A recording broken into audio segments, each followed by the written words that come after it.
Hello and welcome to a show both feared and revered by man and beast, the HeliosBlog. Today, Piers Morgan versus HasanAbi. They talk about the Palestine-Israel conflict. This should be a good one. The reason she's alone is because she's difficult. Women are not accepting the bare minimum. Women fuck men they respect. All the women who say things like, I'm strong, independent, I don't need no man, like, y'all impress me. Women just gaslight each other and say what they want to hear.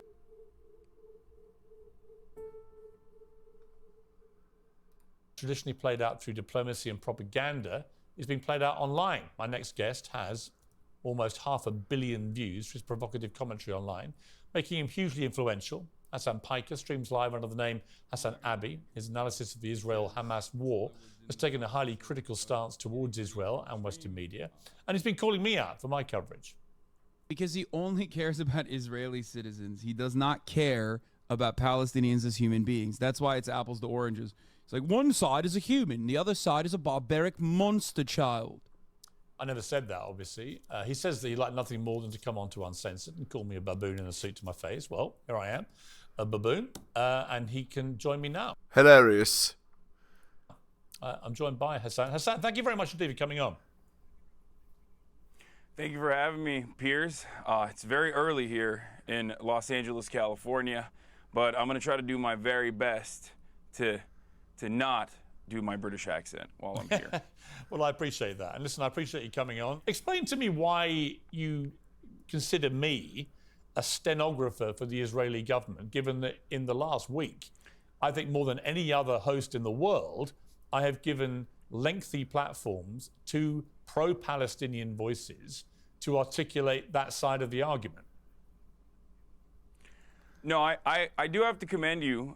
You certainly have had more pro-Palestinian voices than the rest of the British media and certainly the rest of Western media in general. Now, as far as saying that you're a stenographer, I said that journalists are not supposed to be stenographers, and yet when it comes down to it, in most circumstances, in whatever conflict we may be in, there are stenographers for whichever party is aligning with the American State Department and the interests of the West in general. And Israel happens to be the one in this ongoing conflict. But it's interesting that you call me a propagandist, because I want to play you. This was your reaction to when the hospital got bombed. I'm a propagandist. Well, no. For the record. I'm not calling I'm you a that. propagandist. I'm just saying. I'm going to play you. I'm saying I am. Okay. Well, then I want to. I'm saying I am. I just before want to you put even play it. Okay. I'm going to play the clip. This is your reaction to the bombing of the hospital the other night. While I was in the process of getting ready for the stream, Israel enacted one of the singular worst strikes they have done thus far, and an Israeli airstrike hit the Al-Ahli hospital in Gaza City, where thousands of civilians were seeking medical treatment and shelter from the relentless bombing campaign. Now, interestingly, when you were saying that, I was coming on air too, and I took a position based probably on 30 years of being a journalist, including running major newspapers, working at CNN and others, of waiting, of just saying. Indeed. That's normal for journalists to do. But Hassan's job is not to wait. His job is to get views and clicks and money. So, for his side. I think we should just wait and see what has actually happened here, get clarification, see who's actually... Wait, did Hassan actually just say he's a propagandist? So exactly what I said about him being an NPC is true. He's just an NPC for the other side. Actually to blame before we start passing judgment. You raced in to assume, as many people did, by the way, including the New York Times, BBC, mainstream media, and of course most of the Arab world then followed, that this was clearly, indisputably, an Israeli airstrike on this hospital. And yet all the evidence now suggests very strongly that it wasn't, that in fact this was a rocket that misfired coming from a terrorist group inside Gaza. So my question for you is this: why would you I wouldn't go that far. Why Piers. would you be so certain in what you said before you knew? Okay, so first and foremost, before we get started on this conversation, let's understand something very important here. There's no electricity in Gaza. Internet is patchy in Gaza. there's no food in Gaza. There's no water in Gaza. This is all by design. This is because Gaza is under a brutal blockade, a brutal occupation by the Israeli government. Okay, so that plays a role in the fog of war and the misinformation that gets spread. Having said that, however, you made it seem as though there is a certainty that this was 100% not an Israeli airstrike. No, I didn't. And instead, I literally just said it's not a certainty. Okay, sorry. I said the evidence is increasingly pointing to this not being an Israeli airstrike, and that is expert evidence from people who have no skin in the game at all. Yes. Well, I don't know which expert you're talking about, because I think Channel 4 did a pretty good job. As a matter of fact, I would say Channel 4 did probably the best job so far in analyzing everything that the IDF has said.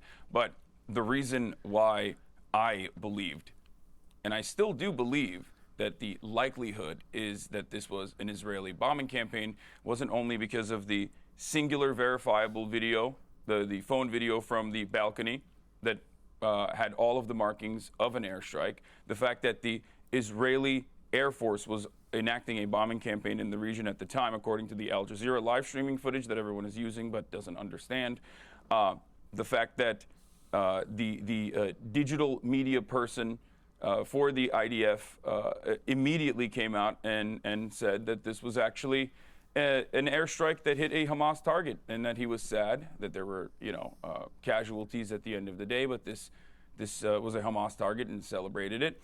And more importantly, I guess, the fact that this hospital had been bombed by Israel. This hospital had been bombed by Israel on Saturday. 22 hospitals have, as a matter of fact, been bombed by Israel since this last saga in the occupation. And this hospital had been bombed directly by Israel, where the cancer ward was destroyed. Israel has been bombing all of these hospitals. Israel has been calling all of these hospitals to evacuate over and over and over again. The medical professionals at the hospital had been called by the Israeli government the day prior, and everyone on the ground assumes that this is an Israeli airstrike. They are the ones who experienced the situation. Hassan, so when you have but the every truth single, is, can I just finish this? If you watch the BBC account of all this last night, by their he's not letting him finish, because if he lets him finish, his argumentation point is destroyed. Unit, which was specifically set up by the BBC to be completely dispassionate in these. Oh, come on. Yes, everything in life is dispassionate, Piers. Nobody has an agenda. Let's stop lying here. Investigations.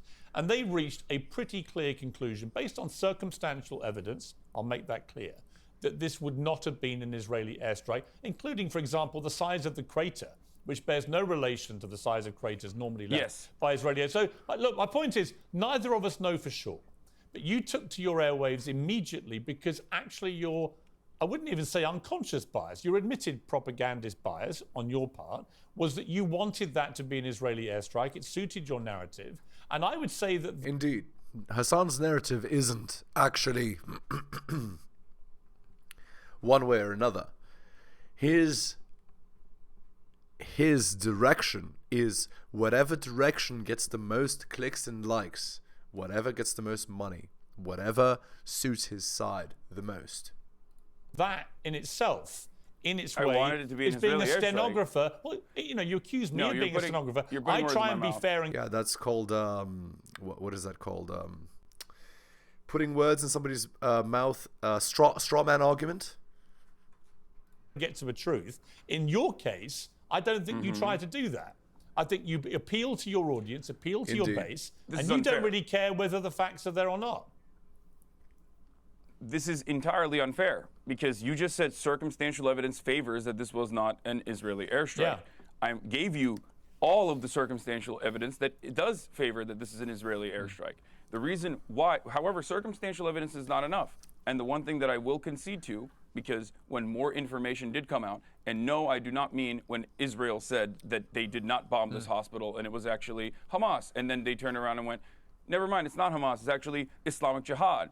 And then they said, we have more evidence coming out in a couple hours. And then the evidence came out, and it turns out it sounded like the phone conversations that they were able to intercept, supposedly, sounded like, by experts at the very least, to be completely false and completely made up. Yeah, It but was not Hassan, I Gazan don't accent, think. I'd listen. syntax In was all all wrong. honesty, Now, I don't think wait, hold even on. as you're Hold saying on, let all me this, finish. I think you're a smart guy. Piers, let me finish. I think you've looked So that was what, actors trying to fake an accent in order to create propaganda, something like that? at all of this, and I think in your heart, you know this was probably not an Israeli airstrike. And I'm just curious why you would, instead of admitting that as facts change, Uh-oh. Hassan's getting mad. That's not what I'm saying. That is not what I'm saying at all. I don't understand why you would double and treble down when the evidence is pointing the other way. You're asking me to be on your show. Do you want to talk? Yes. If you're asking me to be on your show, and I want to be on the show, thank you so much for having me on your show. Let me explain exactly what I said, and let me explain to you why I think still, to this very moment, until there is a third-party investigation that is concluded by the UN, the International Criminal Court, or specifically a forensic analyst that looks at the situation, is allowed to be on the ground. This is not just my perspective. This is B'Tselem as well, which is an Israeli organization that has also demanded a third-party investigation occur. I am not going to conclusively say that this was not Israel's fault. I don't expect you to. Because I just gave you, and not because I'm a propagandist. As far as me being a propagandist goes, everyone is a propagandist. I'm just honest about it. You're a propagandist. We have our biases. I'm curious who you think I'm a propagandist I'm honest for. about my biases. Who do you think I'm a propagandist? Whoever pays your channel the money, that's who. Whatever the audience of your channel is, that's who. And it's obviously hilarious if you deny that, because you don't have to be a genius to know that, like, money talks. You'd have to be a genius to know that. For? Who do I think you're a propagandist for? Whichever every media person is doing propaganda. But who for?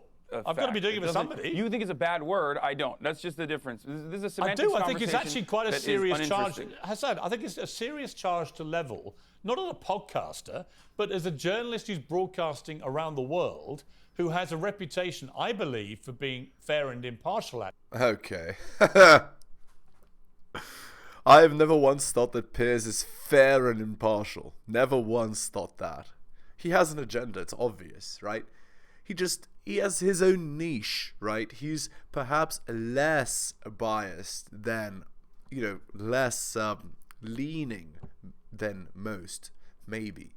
But if you hear his opinions on many topics, you'll find that he is mostly left-leaning, right? Which means that the things that he says are going to lean mostly left and have a mostly left agenda, especially when it comes to women. I mean, as far as I've seen.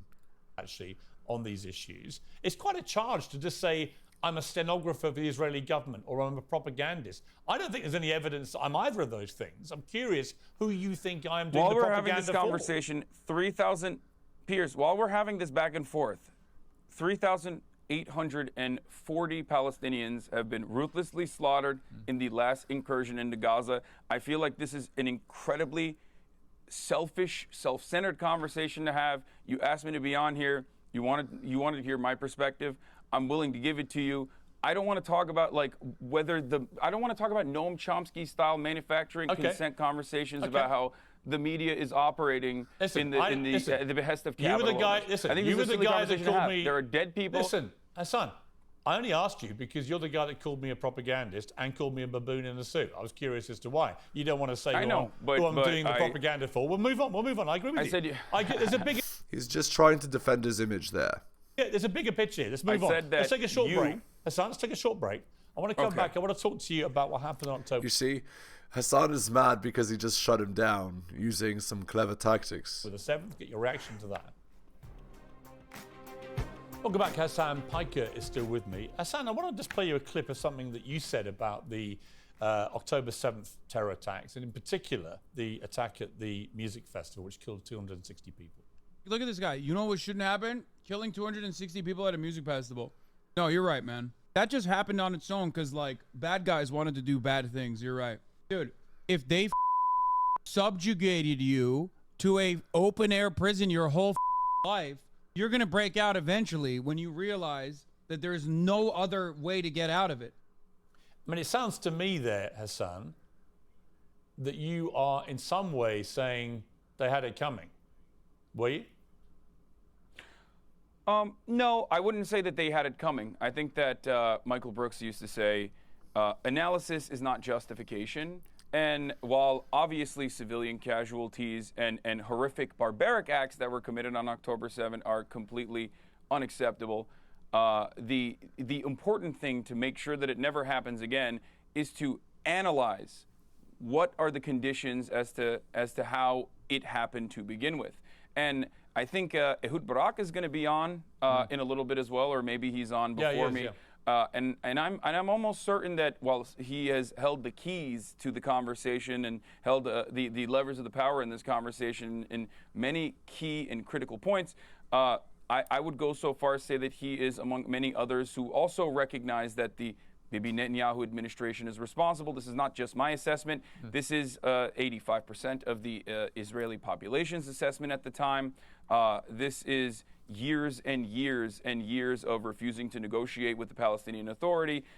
Don't take my word for it. Take Bibi Netanyahu's personal word for it. In 2019, in a closed-door conversation with Likud members, he said that if you want to thwart any kind of Palestinian nation state, you must do everything you can to only negotiate with Hamas. We control how high the fire goes. He has given cash to Hamas by way of Qatar. There is no lovely, some crazy drama here. No bigger fan of Hamas than Bibi Netanyahu, which I hope one day you can maybe interview, and then you'll ask him to. No, I actually did interview him a few months ago, and I did actually spell out to him that there have been a lot more Palestinian deaths this year so far, up to the point of the interview, than Israelis, and what he intended to do about it. He said then he didn't believe in collective responsibility, which is now this hot phrase in this whole crisis about whether you would hold all people in Gaza responsible for Hamas. Interesting to see if when they... Can I ask you a question? Let me just finish my point. If they do then launch a ground invasion, it'd be interesting to see if they keep to that word. You know, I'm not a defender of what Bibi Netanyahu has been doing in Israel. In the last year, his attack on the credibility and integrity of the Supreme Court, I think, has been a disgrace. And I think it has fractured society in Israel. I also think... Yeah, so what he's saying... You see, as I said, Piers leans somewhat to the left. So he's going to pander to that audience, which is what he's doing with this expression here, right? You see? So he's showing that he is somewhat on Hassan's side. He's just not as extreme. So when Piers asks Hassan, who am I propaganda for? Well, that's who he's propaganda for. There it is right there. That it's caused so much social unrest and had such big protests that you could argue it's taken the eye off the ball of the people who should have been defending the border because they've been trying to sort out what's been going on domestically, internally inside Israel. So I think it's a catastrophic failure of intelligence, of security, of defense, all of those things. I'll be amazed, frankly, if Netanyahu survives this. So I'm certainly not here to defend him, even if you do view me as a stenographer for his government. My question for you, I think, is this, is that I've had a lot of problems trying to get people on the pro-Palestinian side to separate two things. That you can say, as I believe and you believe, that the Palestinians have been maltreated for decades. That the situation where they are effectively, I mean, I don't even call it an occupation because Israelis aren't in Gaza. They pulled out in 2005, but they still control the ability of Gaza. This is why I call you a propagandist. I'm just saying the phraseology is confusing to me because the reality is Israel exercises control over people in Gaza. It allows them in and out. It allows them to turn on the tap of water and so on and so on. Yeah, that's called... what? That's another semantic argument. If they have that power, it means they effectively control the country. They are effectively in the country. So I don't know what... I get all that. What you're saying. They don't actually live there because they can't live Oh, side by side. come on. It's like saying your landlord doesn't live in your apartment. Well, okay, they don't, but technically you're living in your landlord's apartment. So really they do own it. And they do live there. Just not day to day. It's called an open-air prison. Right, I don't That's disagree why they with. call I it don't the world's disagree. largest open-air Yeah, but prison. Hassan, I don't disagree with you, and I've pointed this out for a long time as a journalist. So we don't disagree about the appalling plight of Palestinian people. But the issue comes that if you can't separate that ongoing dispute between Israel and Palestine from the absolutely appalling barbarism of October the 7th, which was on a whole different scale to anything we've seen, where 1,400 people, Holocaust survivors, babies in their cribs, young women taken, tortured. You see, here we go. Who is Piers propagandaing for? Now he's talking about the other side, right? So he is left-leaning, but not fully left.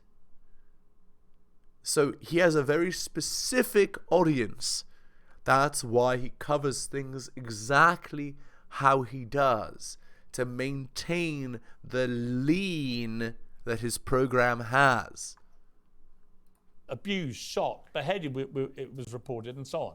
If we can't look at that collectively, and with a general humanity and agreement that is an absolute atrocity, then there's something wrong with this. And I find that the tribalism on both sides is now so toxic and so frenzied that you get people who literally can't. We've had a bunch of actors, right, signing this statement saying they want a ceasefire in Gaza and calling Israel war criminals and so on. But they don't say a word about the Hamas attacks that precipitated this. And I find that really hard, right? really hard to accept. But do you agree with them? If they had said, for example, that October 7 attacks were brutal and massacres occurred, and then they said everything else, that Israel is committing war crimes, would you agree with them? Okay, here's what I would honestly say about that. Is Israel not allowed to defend itself from the worst terror attack we've seen since 9/11? Is it not allowed to defend itself it's just odd. after You said you're 1,400 not a people in Israel propagandist. are butchered in that way? And the question then, if you assume that they are able to defend themselves, as any Piers, free that democratic country, that is the then the Israeli question State becomes, Department line. Hassan, That is the IDF's line. That is Hassan, the line that everyone Hassan, let me ask channeled. you this. It then becomes a question of how can they defend themselves? If their mission now is to get rid You of... see, he's just plowing through, despite protests. Why? Because he has a specific lean that he's trying to maintain. It's obvious. Hamas, a terror organization that's committed one of the worst acts of terror ever seen. If that is their stated aim, then what they are doing is consistent with that, isn't it? No. Here's why this is actually an abject failure, and this is not just my perspective on the matter. I'm just a dumb idiot with a Twitch stream who is live reacting to the news and trying to make sense of everything as it's ongoing. I usually have a policy of not covering breaking news, and sometimes that policy is violated, but ultimately I am not held up by the same journalistic standards, even though I think I do a much better job than most other news outlets in general. So let me just say this really quickly. You said Israel has a right to defend itself. Absolutely zero people think that this is a ridiculous statement. However, how Israel is defending itself is collective punishment. Now, collective punishment in the form of depriving 2.2 million people of electricity, collective punishment in the form of depriving them of water, of food, collective punishment of in the form of 51 people dying in the West Bank, where, there is no Hamas in the West Bank, and yet 51 people have died because in the West Bank, settlers that are occupying Palestinian territory in violation of the international law, settlers who are doing an act of colonial terrorism, and this is not my statement on it, this is international law, that are doing horrifying things by simply just existing there and maintaining the presence with an occupying force in the form of IDF, who is ritualistically humiliating Palestinians in a structure that B'Tselem, an Israeli organization, calls the permit regime, where every waking moment of Palestinians' lives in the West Bank are absolute hell, where they have no legal recourse. 51 Palestinians have died, and that was before the Ramallah protest that happened last night, and the Israeli forces were opening up with live fire on protesters last night. So who knows what that death toll has become? This is all a product of Israel being an apartheid state.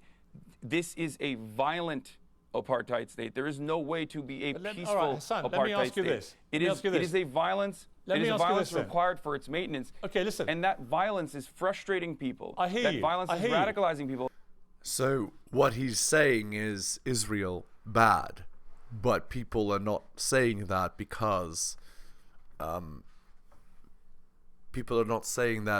it's the West agenda. Now, again, I don't have a personal stake in this game. I'm just restating points here, right? All right, let's continue. But here's Hold my. on. I hear As you. far as Israel, as far as what Benjamin Netanyahu has done, as far as the war government, what they have done, Piers, going into Gaza Yeah. and bombing Gaza and killing 3,480 Palestinians so far in Gaza, 1,000 plus children out of all of those casualties, 22 hospitals being bombed, a bakery, the only remaining intact bakery being bombed yesterday. These are horrifying crimes that you would openly say are horrifying and unjustifiable when Russia does it, but when Israel does it, Israel has a right to defend itself. This is identical to the same talking points that I've heard from every Israeli administration official. It's the same talking points that I've heard from American politicians championing the exact same talking points. It's the same thing that I've heard from everyone else in the media. You might have been against the Iraq war, and you use that, but you're using that for evil, in my opinion, at this point. If you are not sitting here and condemning those acts of war crimes, those acts of violence, those acts of collective punishment. Well, I would say to that I think the death of any child in this conflict is horrific. Absolutely. Yeah, again, he has his own talking points, Piers does, and he's going to stick by them no matter what, because that's what he's going to do. I mean, we've seen it. That's what he's going to do. So, again, there it is. We're going to end the video there. Hit the like, hit the sub, hit all for notifications. Drop your donation like Hunter M, Adrian, Tom, and Bobby, Dylan, Renaissance Press, and Brian. Shout outs to you, most recent Patreon subscriber. Thank you. You can go to my Patreon at patreon.com/theheliosblog. Buy my books at bit.ly/heliosbooks. If you're interested in coaching, message me at theheliosblog@gmail.com. That's my email. I'll slot you right in. Thank you so much for listening, everyone, especially if you listen to the end. I really do appreciate it. Take care of yourselves, and I'll see you next time.